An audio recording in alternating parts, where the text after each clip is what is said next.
Hello friends, आज हम एक फ़ेमस प्ले के बारे में पढ़ेंगे, डॉक्टर फॉस्टस। यह प्ले डॉक्टर फॉस्टस की कहानी पे है, जो कि काला जादू सीखना चाहता है, पर उसके बदले उसको क्या क्या परिणाम भुगतने पड़ते हैं, हम इस प्ले में सब पढ़ेंगे।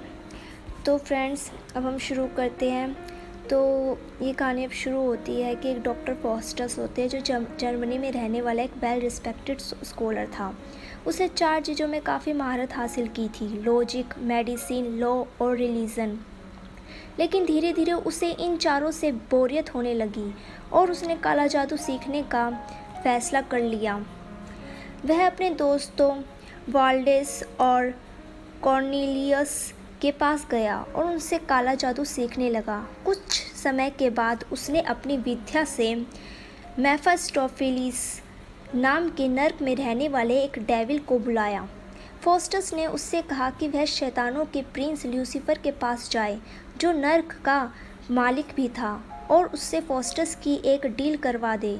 ल्यूसीफर से कहे कि अगर वह मेफिस्टोफेलिस को फॉस्टस के पास 24 साल तक रहने दे तो वह 24 साल बाद अपने शाउल को लूसीफर के हवाले कर देगा।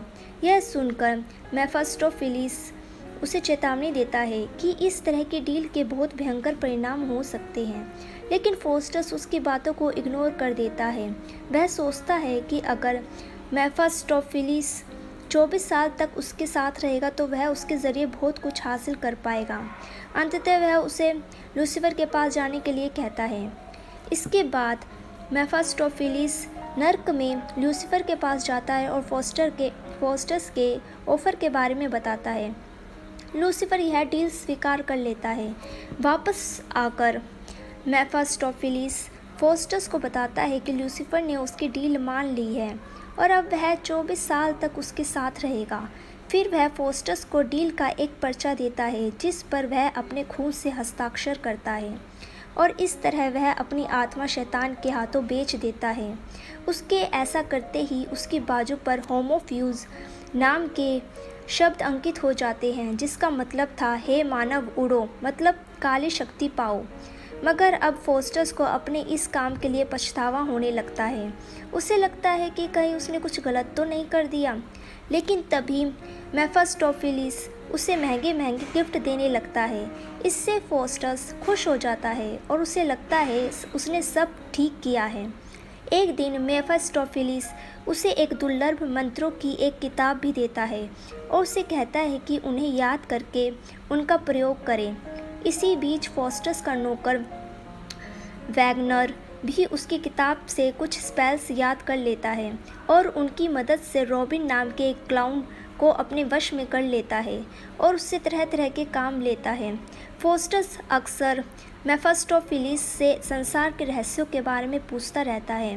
मेफिस्टोफेलिस उसे सब कुछ बताता है, लेकिन जब फॉस्टस पूछता है कि उस यूनिवर्स को किसने बनाया है, तो मेफिस्टोफेलिस इस प्रश्न का उत्तर देने से मना कर देता है।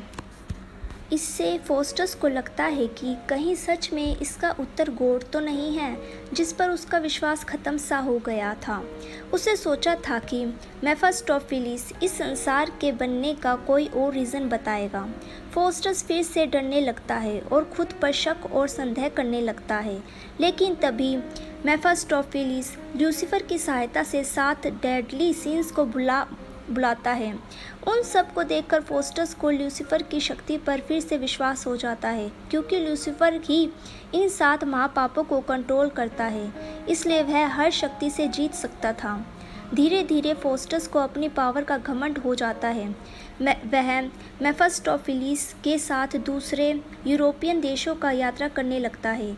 वह रोम में पोप की चर्च में जाता है और अदृश्य होकर उनके धार्मिक कर्म कांडों में विघ्न डालता है।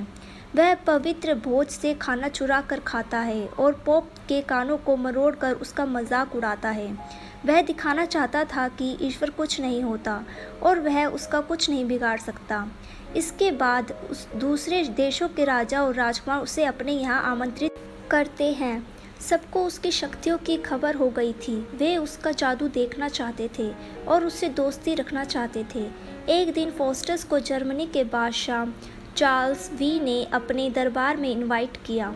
बादशाह उससे कहता है कि क्या वह उसे अलेक्जेंडर द ग्रेट को दिखा सकता है जो सदियों पहले मर चुका था।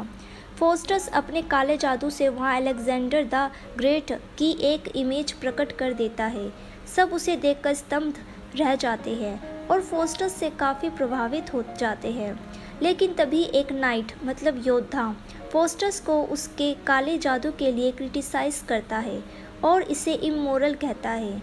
इसके जवाब में फोस्टस उस नाइट के सिर पर 12 सिंगे वाले सिंग उगा देता है। दूसरी ओर रॉबिन क्लाउन ने भी वैगनर की तरह जादू के कुछ ट्रिक्स सीख लिए थे। वह अपने दोस्त रैफ के साथ मिलकर तरह तरह के हास्यास्पद हरकतें करता रहता था। एक दिन उन्होंने जादू से मेफिस्टोफेलिस को पशुओं के बाड़े में बुलाया, लेकिन उसने उन्हें वहां डांटा कि ऐसी हरकतें ना करें वरना उन दोनों को जानवर बना देगा। यह कहकर वह वहां से गायब हो जाता है। यहाँ लेखक का उद्देश्य यह दिखाना था कि अनपढ़ लोग भी काला जादू सीख सकते थे। इसके लिए किसी को बहुत बड़ा स्कॉलर होने की ज़रूरत नहीं थी, जैसा कि फोस्टस को लगता था। दूसरी ओर फोस्टस अपनी यात्राएं जारी रखता है। एक दिन वह एक आदमी को अपना घोड़ा बेचता है, लेकिन जब वह आदमी घोड़े पर सवार होकर एक नदी पार कर रहा था तो वह घोड़ा तिनकों के गट्ठर में बदल गया और नदी में बह गया। इस तरह फोस्टस धोखे से पैसे भी कमा रहा था। एक दिन फोस्टस को वैनहॉल्ट के ड्यूक ने अपने दरबार में आमंत्रित किया। वहां उसने बहुत से जादू के करतब दिखाए और ड्यूक ने उसे बहुत सा धन दिया। तभी वहां एक आदमी आ जाता है जिसे फोस्टस ने घोड़ा बेचा था। उसके साथ कुछ और लोग भी आए थे जिन्हें फोस्टस ने ठगा था। सबने फोस्टस पर ठगने के इल्ज़ाम लगाए, लेकिन उसने उन पर जादू टोना कर दिया और वे सब चुपचाप वहां से चले गए।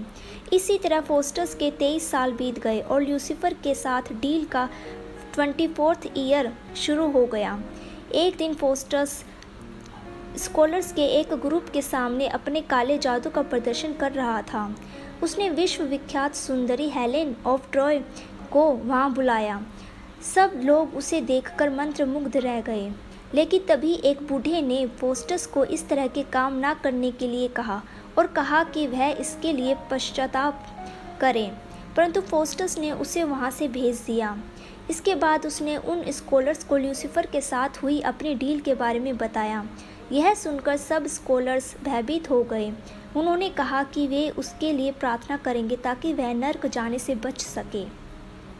इसी तरह 24वें साल की आखिरी रात आ गई। फोस्टस को नर्क की भयंकर आवाज़ें सुनाई देने लगी। अब वह पश्चाताप और डर से भर उठा। वह ईश्वर के सामने दया की भीख मांगने लगा, लेकिन अब बहुत देर हो चुकी थी। आधी रात के वक्त कुछ भयानक डेविल्स वहां प्रकट हो गए और फोस्टस के शरीर को चीर फाड़ कर उसकी आत्मा को घसीटते हुए नर्क में ले गए। उन्होंने उसकी चीखों पर भी कोई ध्यान नहीं दिया। सुबह कुछ स्कॉलर्स जब फोस्टस के घर आए तो देखा कि उसके शरीर के टुकड़े फर्श पर बिखरे हुए थे। उन्होंने टुकड़ों को इकट्ठा करके डॉक्टर फोस्टस की फ्यूनरल का आयोजन करने का फैसला किया और उसकी तैयारियों में जुट गए।